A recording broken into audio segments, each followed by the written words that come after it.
तो राजनीति को ही आपने माध्यम क्यों चुना? अगर आपको समाज की सेवा करना था, हिंदुत्व की सेवा करनी थी, तो इसके अलावा भी बहुत सारे रास्ते थे।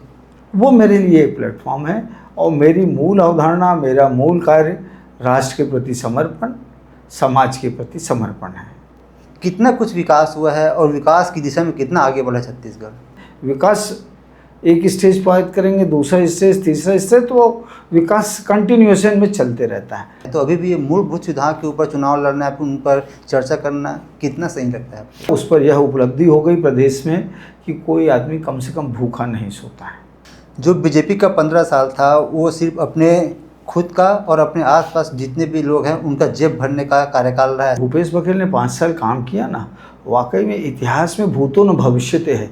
जो उन्होंने करप्शन किया है, जो काम किया है ना, ये तो बीजेपी को हजम नहीं हो रहा था कि 15 साल सत्ता में आने के बाद इतने बड़े मार्जिन से बीजेपी हारी है और इतने बड़े मार्जिन से कांग्रेस जीती है।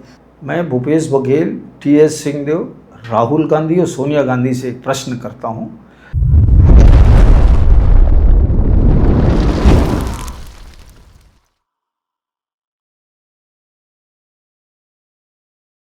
नमस्कार, आप सभी दर्शकों का एक बार फिर से बहुत बहुत स्वागत है। आप देख रहे हैं TNR न्यूज़ का खास कार्यक्रम सवाल जो आपका है और मैं हूं आपके साथ रुपेश ठाकुर।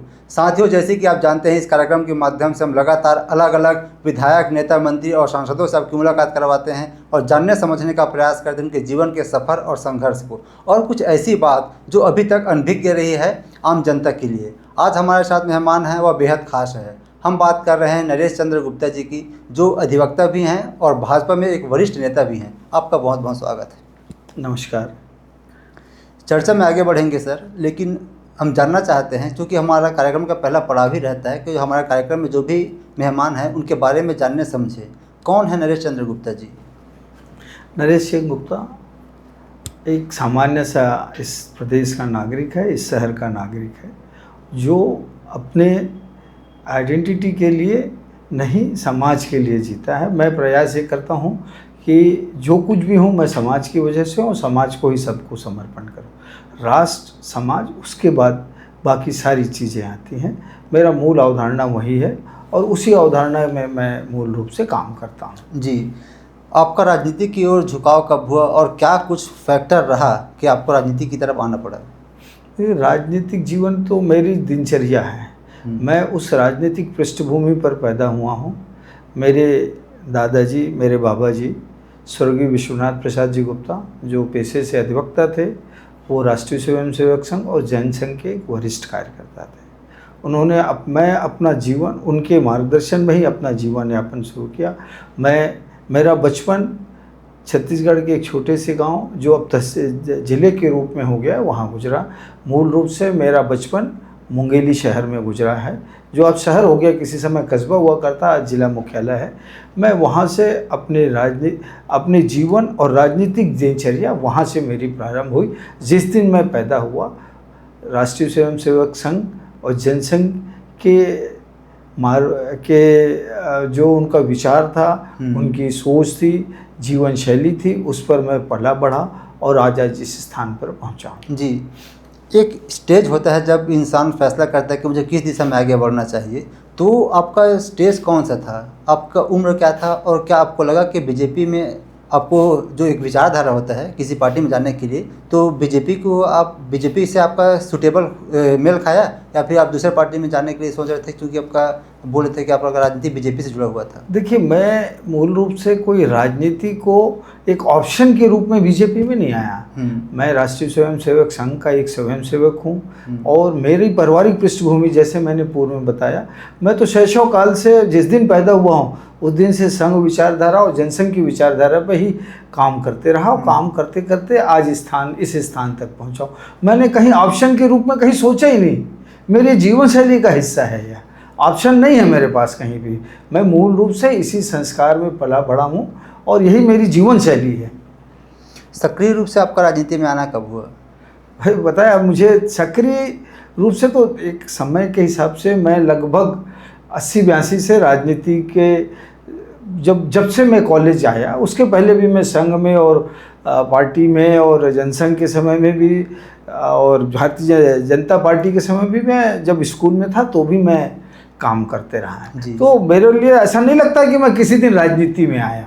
मैं राजनीति तो शैशव काल से ही मेरे लिए, मतलब मेरे ब्लड पे है वो सारी चीज़ें, राष्ट्र, संस्कार, सभ्यता, ये सारी चीज़ें जो एक राजनीतिक विचारधारा है, वो वैचारिक रूप से मैं कोई राजनीति करने के लिए नहीं आया। मैं एक संस्कार के लिए, राष्ट्र को समर्पण की भावना से सारा काम करता हूँ। तो आप शुरू से राजनीति में आना चाह रहे थे? राजनीति, मैंने बताया, मुझे राजनीति तो एक स्वरूप में आया बाद में। मैं तो सिर्फ राष्ट्र के प्रति और समाज के प्रति और हिंदुत्व के प्रति मैं पूरे समर्पण के साथ आज तक काम करते आ रहा हूँ।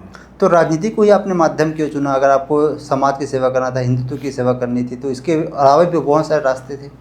देखिए, मैं आज जिस परिप्रेक्ष्य में पूछ रहे हैं, तो राजनीति, देखिए, आपको काम करने के लिए कोई प्लेटफॉर्म चाहिए।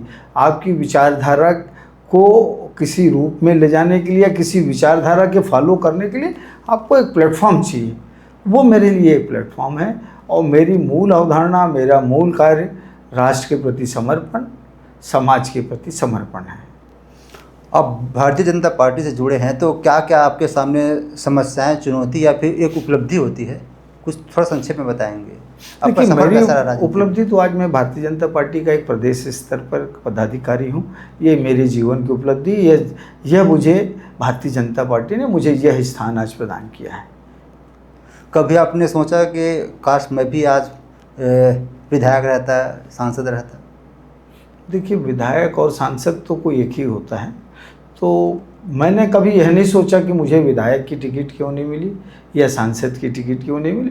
मुझे जो दायित्व पार्टी ने जब जब दिया, उस पर पूरी सक्षमता के साथ अपना सब कुछ दांव पर लगा कर काम किया है उस पर। जी, लगभग 25 वर्ष पूरा हो चुका है सर छत्तीसगढ़ को बने। जवान है, युवा है, और इस दौरान लगभग 7-8 वर्ष कांग्रेस के पास रही। उसके बाद जितने भी कार्यकाल रहा वो बीजेपी के पास रही। कितना कुछ विकास हुआ है और विकास की दिशा में कितना आगे बढ़ा छत्तीसगढ़? देखिए, एक बहुत सत्य बात कर रहा हूँ, जो धरातल की सत्यता है। विकास एक सतत प्रक्रिया है। विकास कहीं पूर्ण नहीं होता है। विकास एक स्टेज पार करेंगे, दूसरा स्टेज, तीसरा स्टेज, तो वो विकास कंटिन्यूएशन में चलते रहता है। और जहाँ तक बीजेपी के शासनकाल और कांग्रेस के शासनकाल का सवाल है, तो भारतीय जनता पार्टी ने अपने पूर्ववर्ती 15 साल और वर्तमान के 1.5 साल के जो कार्यकाल है, उस पर प्रदेश में और सरकारों की तुलना में बेहतर प्रशासन दिया, बेहतर कानून व्यवस्था दी, और नक्सलवाद जो इस प्रदेश की एक बड़ी समस्या थी, उस पर पूरी सामर्थ्य के साथ लड़ते हुए उसे दबाने का प्रयास, उसे खत्म करने का प्रयास करते रहे। जी, ये अपने आप में आश्चर्य की बात नहीं है कि 25 वर्ष पूरा होने के बाद हम आने वाले 20-25 साल में एक डेवलप्ड छत्तीसगढ़ की कल्पना कर रहे हैं, तो अभी भी ये मूलभूत सुविधाओं के ऊपर चुनाव लड़ना, उन पर चर्चा करना कितना सही लगता है आपको? देखिए, एक समय था, बहुत बड़ी, पूरे प्रदेश की एक बड़ी आवश्यकता थी भूख, पेट भर खाना खाने की। आज प्रदेश ने उसको 100% रूप से समाप्त कर दिया। उस पर यह उपलब्धि हो गई प्रदेश में कि कोई आदमी कम से कम भूखा नहीं सोता है। ये विकास की एक सतत प्रक्रिया है। मैंने कहा, एक स्टेज पार करेंगे तो विकास में एक नया आपको टारगेट मिलता है, नई चुनौतियां मिलती है, नया स्थान मिलता है कि वहाँ तक हमें पहुँचना है। तो जब हम सरकार पे आए थे 2003 में, तो एक भूखमरी बड़ी चुनौती थी। आज लगभग भी नहीं बोलूँगा, 100% भूखमरी की समस्या से हमारा प्रदेश मुक्त हो चुका है। एक सबसे बड़ी चीज़, इंफ्रास्ट्रक्चर में हमारे पूर्ववर्ती 15 वर्षों में और वर्तमान में हम बहुत तेज़ी से काम करते रहे और आज भी काम कर रहे हैं। इस प्रदेश का सर्वांगीण विकास करने का प्रयास भारतीय जनता पार्टी की सरकारें करती रही हैं। इंफ्रास्ट्रक्चर हो, रोड हो, इंडस्ट्रीज़ हो, पावर प्लांट्स हो, रेलवे लाइन हो, एयर ट्रैफिक हो, तो इन सारी चीज़ों का हम सारे क्षेत्रों में लगातार विकास करते रहे हैं। और ऐसा नहीं है कि एक सेलेक्टिव, देखिए एग्रीकल्चर सेक्टर में कितना बड़ा विकास किया हमने, और एग्रीकल्चर हमारी कितने किसान, फार्मर्स और किसान और फार्मिंग, कृषि हमारी टारगेटेड वर्क में से है। हम ये चाहते हैं कि किसानों को उनके उपज का भरपूर मूल्य मिल सके और साथ ही साथ उन्नत कृषक के रूप में आगे बढ़ते रहें। जी, जो बीजेपी का 15 साल था वो सिर्फ अपने खुद का और अपने आसपास जितने भी लोग हैं उनका जेब भरने का कार्यकाल रहा है, ऐसा कांग्रेस के जो पूर्व मुख्यमंत्री भूपेश बघेल जी हैं और टी.एस. बाबा, क्योंकि हमारे इसी कार्यक्रम में दोनों शामिल हुए थे सर, उनका कहना था कि जो 5 साल में काम हुआ है वो अब तक के इतिहास में स्वर्णिम अक्षर में लिखने योग्य था। देखिए, ये आज जो भूपेश बघेल ने 5 साल काम किया ना, वाकई में इतिहास में भूतो न भविष्यते है। जो उन्होंने करप्शन किया है, जो काम किया है ना, उसका रिकॉर्ड वाकई में हिंदुस्तान में कहीं नहीं है। कोई शानी नहीं है उस भ्रष्टाचार का, उस तांडव का। जहाँ हाथ डालिए, ऐसा जहाँ हाथ डालिए वहाँ पर भ्रष्टाचार, लूट तंत्र, लॉ एंड ऑर्डर समाप्त, मतलब त्राहिमाम त्राहिमाम त्राहिमाम कर चुका था इस प्रदेश को। इन लोगों ने हर जगह लूट खसोट, चाहे वो दवाई खरीदी हो, चाहे रेत हो, कोल हो, कस्टम मिलिंग हो, कोल ट्रांसपोर्टेशन हो, आप हर कस्टम मिलिंग, आपका राशन घोटाला, मतलब किस क्षेत्र को इन्होंने छोड़ा? आप मुझे बताइए किस क्षेत्र में इन्होंने भ्रष्टाचार का तांडव, लूट तंत्र स्थापित कर दिया था। स्कैम पे ऊपर स्कैम, स्कैम के ऊपर स्कैम, मतलब ये भ्रष्टाचार ने स्कैम्स के मास्टर हो गए थे। 5 साल की भूपेश बघेल की सरकार की सबसे बड़ी उपलब्धि, इन्होंने मल्टीपल स्कैम इस प्रदेश को दिए हैं। ये तो बीजेपी को हजम नहीं हो रहा था कि 15 साल सत्ता में आने के बाद इतने बड़े मार्जिन से बीजेपी हारी है और इतने बड़े मार्जिन से कांग्रेस जीती है। तो एजेंसियों का दुरुपयोग करके उनके जो नेता बड़े बड़े हैं उनको दबाया गया, इसका पीछे कारण सिर्फ एक ही था, आने वाले इलेक्शन में उनको फिर से वापस आना है। देखिए, आज की जो स्थिति है, मैं भूपेश बघेल, टी.एस. सिंहदेव, राहुल गांधी और सोनिया गांधी से एक प्रश्न करता हूँ। ये जो बार बार हमारे से प्रश्न करते थे, इनके कोषाध्यक्ष, तत्कालीन कोषाध्यक्ष राम गोपाल अग्रवाल जी कहाँ हैं, उनके ऊपर क्या क्या आरोप है और क्यों भागे हैं, ये इस बात का जवाब इस प्रदेश की जनता को अवश्य देना चाहिए। और ये जो आरोप लगाते हैं ना, हमने एजेंसीज का दुरुपयोग किए हैं, तो हम एजेंसीज का दुरुपयोग कर रहे थे, तो ये सुप्रीम कोर्ट, हाई कोर्ट और सारी कोर्टों ने हमारी एजेंसीज को आज तक किए हुए कार्यों को तो कहीं ख़त्म नहीं किया। बेल मिलना उनका अधिकार है, बेल एक सतत प्रक्रिया है। बेल मिल जाने से कोई ये छूट नहीं गए हैं, अभी भी इनके ऊपर चार्जेस हैं। देखिए, इस सरकार का मुखिया वह व्यक्ति था जो सेक्स सीडी कांड का आरोपी था। तो आप भूल जाइए साहब, वो तो इतिहास का एक इतना खराब दिन था। 5 साल इस प्रदेश की जनता ने भोगा है उसको। बहुत दुखद समय था भूपेश बघेल का वह कार्यकाल। मुझे लगता है जैसे एक इमरजेंसी का कार्यकाल था ना, उसी प्रकार का कार्यकाल था।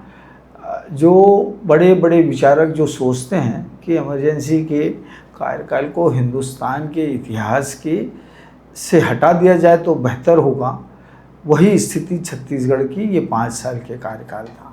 जी, महादेव सट्टा ये जो घोटाला हुआ है, करप्शन है, उस पर आप लगातार हमलावर रहे हैं और ऐसे कुछ नाम सजेस्ट भी किए हैं जिनको देखकर सीबीआई ने छापा भी मारा। इसके बारे में थोड़ा संक्षेप में बताएंगे, क्या कुछ डाटा था, कैसे आप? देखिए, ये जो सीबीआई का सर्च है ना, सीबीआई कुछ अफसरों के यहाँ, पर्टिकुलरली आईएएस और स्टेट सर्विसेज के पुलिस अफसर और दूसरों के यहाँ जो बीच में अभी छापे डाले हैं, वो इनके कर्मों का प्रतिफल है।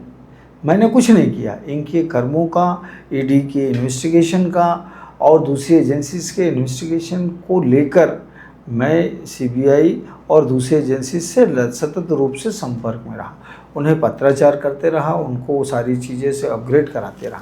ये उसकी परिणति है और ये परिणति मेरी चिट्ठी की भी नहीं है, इनके कर्मों की परिणति है। जो कर्म करोगे वो भोगना पड़ेगा आपको, ये भोग रहे हैं उसको। एक बात और, सभी जो आम जनमानस उनके दिमाग में आता है सर कि जितने भी रेड पड़ रहे, छापे पड़ रहे हैं, वो कांग्रेस के नेता के ऊपर ही क्यों पड़ रहे हैं? बीजेपी के नेता क्या साफ सुथरे हैं? देखिएगा, ये जो छापे जो चल रहे हैं ना, और ये छापे कोई ईडी या इनकम टैक्स या सीबीआई जो कर रही है, जो अरेस्ट हुए हैं, जो इनिशियली इसके जो एक्यूजेज हैं उनके बयान हैं, जो ट्रेल मिल रहे हैं, जो उनका एक से लेन देन, बयान, स्टेटमेंट, ये सारी चीज़ों के आधार पर ये सारी चीज़ें हो रही हैं। अभी भी तो सारी एजेंसीज़ के दरवाजे खुले हैं। ऐसी कोई चीज़ थी तो इन्हें भी एजेंसीज़ के दरवाजे में जाना चाहिए, उस पर कोई इशू नहीं है। जी, इसी कार्यक्रम में सर हमारी चर्चा हुई थी दोनों उप मुख्यमंत्री राव जी के साथ, शर्मा जी के साथ में। तो उनका कहना है कि जो वादे सरकार किए थे चुनाव से पहले वो 1.5 सालों में पूरा किया जा चुका है, और जो आने वाला 3.5 साल है, जो एक डेवलप छत्तीसगढ़ का एक मॉडल लेके चल रहे हैं, उस दिशा में काम करने के लिए प्रारूप तैयार करें। तो आपको लगता है कि 1.5 साल में वाकई में वो काम हुए जो वादे किए गए थे? देखिए, मुझे जो ध्यान आ रहा है, भारतीय जनता पार्टी की जो विष्णुदेव जी की जो सरकार है, उसने जो हमने इलेक्शन में जो कमिटमेंट किया था उससे लगभग पूरी कर चुकी है। और उस पर एक और हमारा कमिटमेंट था, हम इस प्रदेश को विकसित प्रदेश बनाएंगे, डेवलप प्रदेश बनाएंगे। अब बेसिकली जो हमने पहले कहा कि हम किसानों के लिए, बहनों के लिए, महतारियों के लिए जो ये बड़ा प्रोजेक्ट लिया था हमने, उसको पूरा किया। अब उसके बाद अब उसके बाद प्रदेश के स्वर्णिम विकास की ओर बढ़ रहे हैं। हम पूरा प्रदेश को एक विकसित प्रदेश के रूप में, एक मॉडल स्टेट के रूप में हम भारत के समक्ष इस प्रदेश को प्रस्तुत करेंगे। जी, अब महतारी वंदन योजना का आपने जिक्र किया सर, लेकिन अभी भी ऐसे बहुत सी महिलाएं हैं जो इस लाभ से वंचित हैं। उनकी ये मांग है कि इसको एक बार फिर से शुरू करना चाहिए, ताकि जो छूट गए हैं उनको भी इसका लाभ मिलना चाहिए। तो बिल्कुल लगता है मिलेगा। उसका एक सिस्टम है, उस सिस्टम के तहत वो अप्लाई करेंगे और उसको रिव्यू करके फिर से उनको भी मिलेगा जो पात्र लोग होंगे उनको। जी, आपने धान का भी जिक्र किया, तो कांग्रेस की पार्टी के जो बड़े नेता है वो ये कह रहे हैं कि आज जो किसान को प्रति क्विंटल के हिसाब से जो पैसा मिल रहा है, उसका सिर्फ और सिर्फ कारण है कांग्रेस। चूँकि कांग्रेस ने 25 रुपये धान खरीदने का वादा किया था और दे भी रहे थे, और इस साल उन्होंने 32 रुपये देने का प्रयास कर रहे थे। तो उसी को देखकर बीजेपी ने 31 रुपये धान का क्विंटल किया। देखिए, कांग्रेस ने क्या किया है ये दुनिया जानती है। किसानों का रकबा कम कर दिया। मतलब आप कल्पना करो, रकबा मेड़ का 20% हिस्सा निकाल दिया इन्होंने, मजाक बना दिया। अब उनको डाइजेस्ट नहीं हो रहा है किसानों का विकास, किसानों को मिलने वाले पैसे, उस पर उनकी नीयत ख़राब हो गई है, इसलिए ये ऐसा प्रोपोगंडा कर रहे हैं। हकीकत ये है कि उन्होंने किसानों का रकबा कम कर दिया था, तो खड़े खड़े रकबा कम कर दिया। क्या जब उसका निर्धारण किए थे तो भूपेश बघेल और कांग्रेस सरकार को नहीं मालूम था कि उस मेड़ का एरिया भी उसमें आता है? एकाएक उन्होंने मेड़ का एरिया कम करना चालू कर दिया, ऐसा क्यों? और ये हमारे नेताओं का आरोप लगाते थे ना, इन्होंने धान बेचा, रमन सिंह जी ने बेचा, इसने बेचा, उसने बेचा। आज भूपेश बघेल बेच रहे हैं कि नहीं? उनकी पार्टी के नेता भी धान बेच रहे हैं कि नहीं बेच रहे हैं? ये बात वही करना चाहिए। क्या भूपेश, मैं ऐसा बोलूँ भूपेश क्यों बेच रहे हैं? क्या भूपेश इस प्रदेश के नागरिक नहीं हैं? इस प्रदेश के किसान नहीं हैं? क्या डॉक्टर रमन सिंह किसान नहीं थे? तो आप क्या उनको किसान भी रहना नहीं देना चाहते थे? ये बदनीति थी इनकी। हम बदनीयत से नहीं कोई काम कर रहे हैं, हम इनका कर्म ही इनको आगे कर रहा है। जी, ओपी चौधरी सर भी हमारे कार्यक्रम में शामिल हुए थे सर। उन तो एक बहुत बड़ी स्टेटमेंट दिए थे कि आने वाले 5 साल में छत्तीसगढ़ को जो वर्तमान में जीडीपी इसको हम डबल कर देंगे। तो क्या जो छत्तीसगढ़ में जो नीति नियम निर्धारण कर रहे हैं, तो लगता है कि उस दिशा में आगे बढ़ पाएंगे और इसको अचीव कर पाएंगे? देखिए, अभी जीएसटी कलेक्शन जो आया है, जो ग्रोथ है वो हिंदुस्तान में सबसे ज़्यादा है छत्तीसगढ़ का। छत्तीसगढ़ कितना छोटा सा स्टेट है, तो ये सरकार के डिटर्मिनेशन को, सरकार की कार्यप्रणाली को सिद्ध करता है कि छत्तीसगढ़ की विष्णुदेव जी के नेतृत्व वाली सरकार पूरी अपनी क्षमता के साथ प्रदेश को best state of the nation बनाने में लगी हुई है, और बहुत जल्दी उसका रिजल्ट आएगा। अभी भी रिजल्ट आ ही रहा है। देखिए, आप भूपेश बघेल ने सारा डेवलपमेंट रोक दिया था, आज डेवलपमेंट के काम फिर चालू हो गए हैं। तो ये सारी चीज़ देखिए, हमने कितना बड़ा आवास का कितना बड़ा प्रोजेक्ट चालू किया है, प्रधानमंत्री आवास का। भूपेश बघेल ने वो सब बंद कर रखा था, आज दे रहे हैं ना। कितनी बड़ी बड़ी सौगातें आ रही हैं। तो ये सारी चीज़ें जो हैं ये बताती हैं कि हमारे अब सोच और कांग्रेस की सोच में बड़ा अंतर है। कांग्रेस अभी भी लूट तंत्र पर आस्था रखती है। हम जनता को, मैं समर्पण के साथ उनके पूरे प्रदेश के विकास के लिए काम करते हैं। बीजेपी जब भी आती है अपने साथ दंगल आती है। बड़ौदा बाजार का जो घटना हुआ था, इसके बाद फिर से कांग्रेस इस पर जोर दे रही थी। तो क्या सच में बीजेपी सिर्फ अपने राजनीतिक फायदे के लिए ये सब काम करती है? बलौदा बाजार की घटना अत्यंत दुर्भाग्यजनक घटना थी, और उस घटना के पीछे कौन था, इस प्रदेश की जनता ने देख लिया है।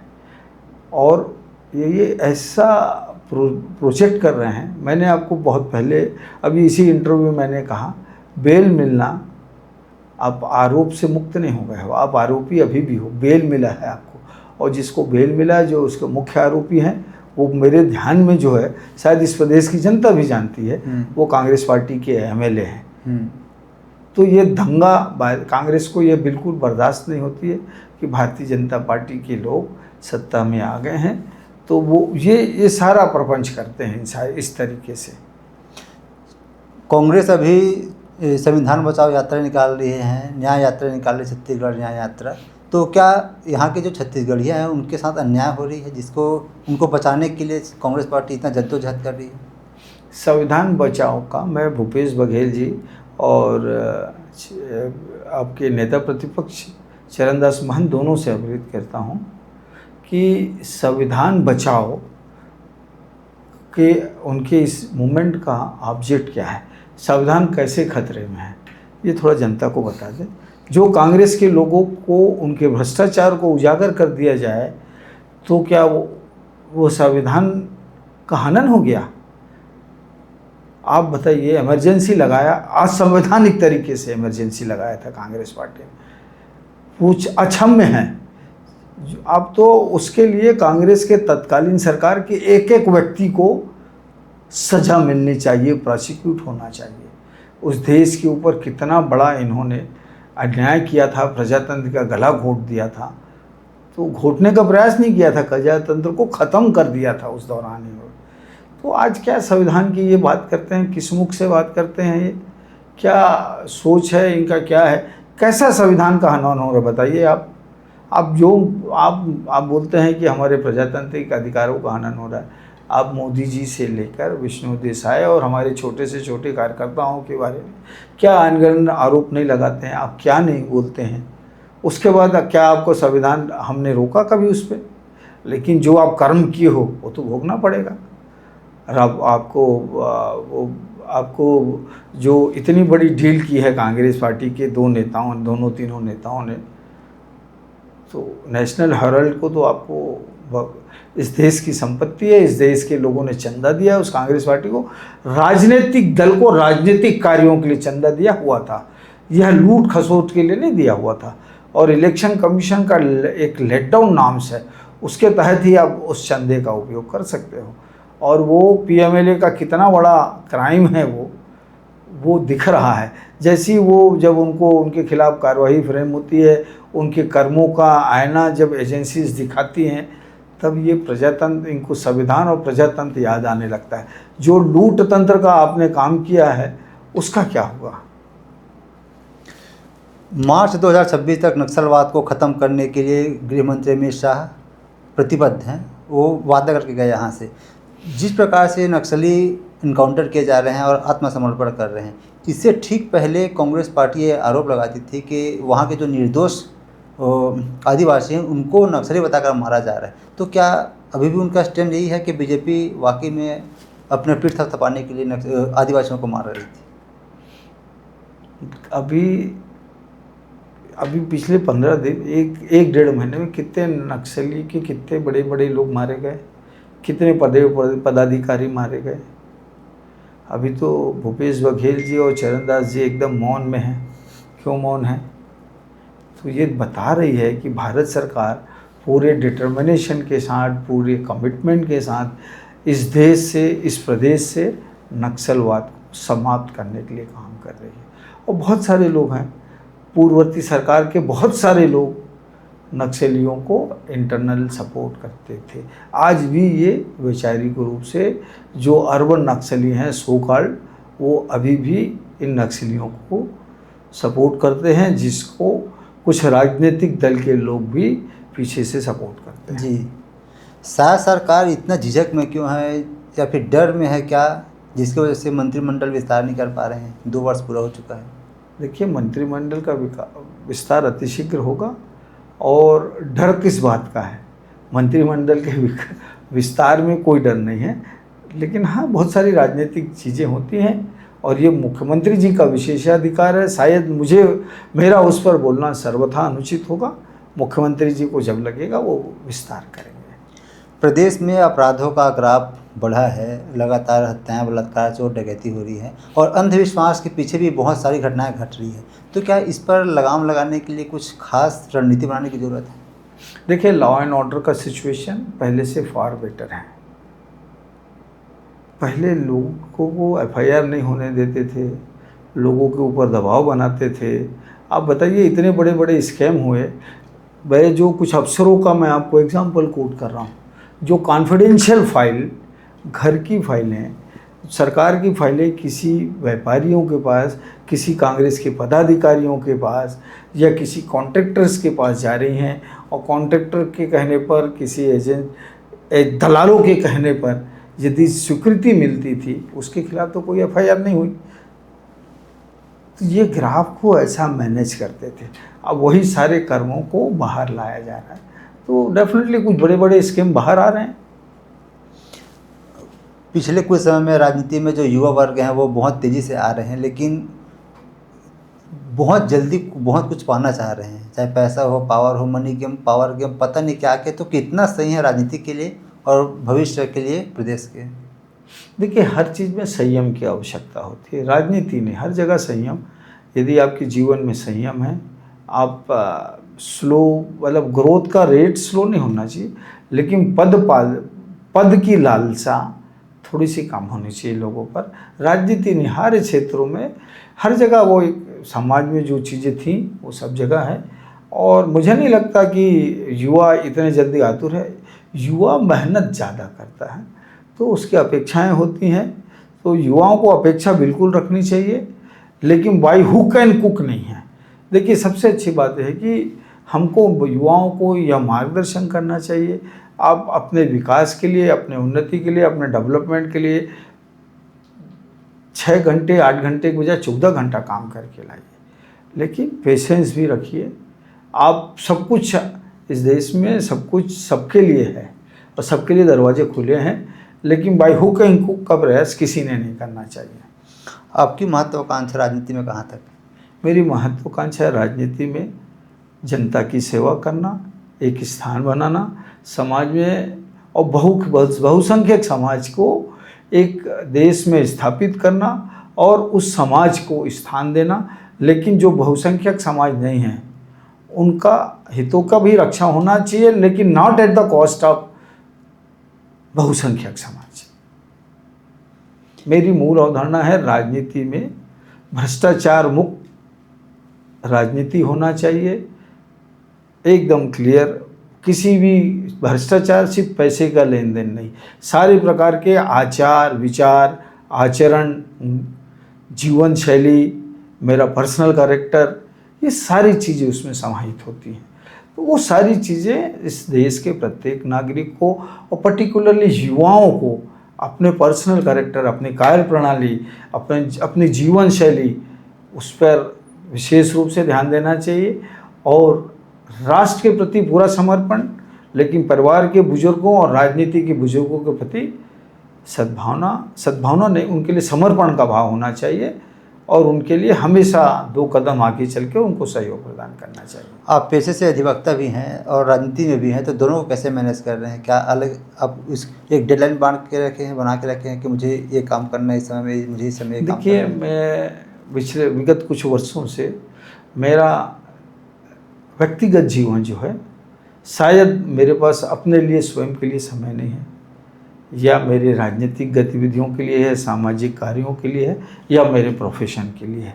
लेकिन इन सब को करते करते मैं अपने लिए, स्वयं के लिए जीना शायद भूल चुका हूँ। इवन मेरे जो रोज़ मेरे पास 40-45 मिनट का योग का मेरा एक शेड्यूल था, वो पिछले 5-7 सालों से लगभग समाप्त हो चुका है।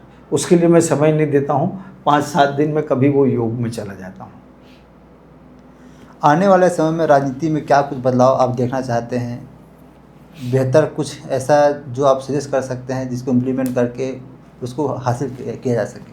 देखिए, राजनीति में तो मैं क्या विज़न दूंगा, इस पूरे देश में मेरी क्या स्थान है या मेरी क्या बखत होगी मैं नहीं जानता हूँ, लेकिन मैं पूरे समाज से और विशेष रूप से युवा वर्ग से जो कल इस देश को लीड करने वाले हैं उनसे मेरी अपेक्षा है, उनसे मेरा करबद्ध अनुरोध है कि वे भ्रष्टाचार से मुक्त समाज स्थापित करें।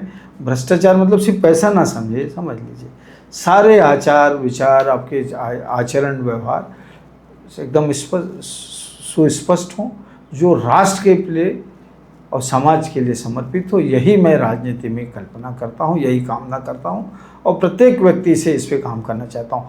और जो भी राष्ट्र के खिलाफ काम करे, देखिए राष्ट्र के खिलाफ काम करना मतलब ये नहीं है कि आप राष्ट्र विरोधी गतिविधियाँ सिर्फ आप फिजिकल हैं, आप मानसिक रूप से, वित्तीय रूप से यदि किसी गरीब का हक छीन कर आप पैसा एक्मुलेट कर रहे हैं, वो भी अनुचित है, वो भी राष्ट्र विरोधी गतिविधियाँ हैं। उन सारे चीज़ों के प्रति मैं आज भी पूरे समर्पण के साथ लड़ रहा हूँ और आगे भी लड़ते रहूँगा। नरेश चंद्र गुप्ता जी, अगर आप राजनीति में नहीं आ रहते और आप अधिवक्ता नहीं रहते तो क्या करते रहते? मैं तो पैसे अभी जो कर रहा हूँ अधिवक्ता हूँ, अधिवक्ता ही रहता। इसके अलावा क्या करते रहते? आपको रुचि किसमें? सामाजिक कार्य था।